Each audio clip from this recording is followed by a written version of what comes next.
కొంత చదువు వచ్చుండి ప్రస్తుత సిచ్యువేషన్ అర్థమై ఉండాలి, ఎందుకు ఈ బిజినెస్ చేయాలని తెలియాలి ఆయనకు. ఓకేనా? రైట్. రెండోది ఇంకోటి ఏంటి, కొంచెం ఎకనామికల్గా ఉండి ఏం చేయాలి, ఎకనామికల్గా కొంత ఇన్కమ్ ఉండి ఇంకా డబ్బులు సంపాదించాలనే కసి ఉన్న వ్యక్తిని చూసుకోవాలి. ఓకేనా? ఇది రెండో పర్సన్.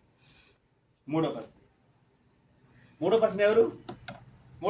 సార్ మనం వచ్చిన మీటింగ్. మూడో పర్సన్ అంటే ఎగ్జైటింగ్ ఉండి ఆయనకు చదువు రాకపోయినా సర్కిల్ బాగుండి డబ్బులు సంపాదించాలని కలిసి ఉన్న వ్యక్తిని చూసుకోవాలి.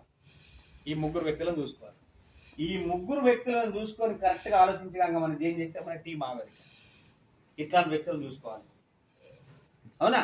ఎట్లాంటి వ్యక్తులు? Triple E. ఏం చెప్పింది సార్ ఇక్కడ? త్రిబుల్ ఏంటి?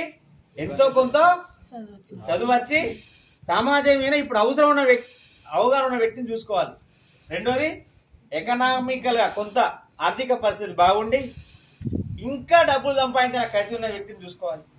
మూడోది ఏం చేయాలి, ఎగ్జైటింగ్ అంటే చదువు లేకపోయినా చదువు రాకపోయినా సర్కిల్ బాగుండి ఇంకా సంపాదించాలని కసి ఉన్న వ్యక్తిని చూసుకోవాలి. ఈ మూడు వ్యక్తులను చూసుకుంటే నీ టీం డూప్లికేషన్ కాకుండా ఆటోమేటిక్గా వెళ్ళిపోతుంది. ఎట్లా టీం పెట్టాలి కదా అని మన బర్రెల కాడ పెట్టడం నీ బాయ్ కాడ పెట్టడం తీసుకొని జైన్ చేసుకొని మనం జైన్ చేయమంటే డూప్లికేషన్ కాదు, టీం చేయడు. చేసినా కానీ కాలే. ఏడిఎంఎస్లో నేను సక్సెస్ కావు. ఎన్ని రోజులు చేసినా కావు.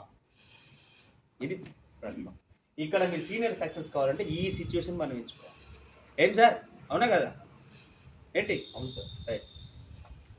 ఇది ప్లాన్ చేయండి.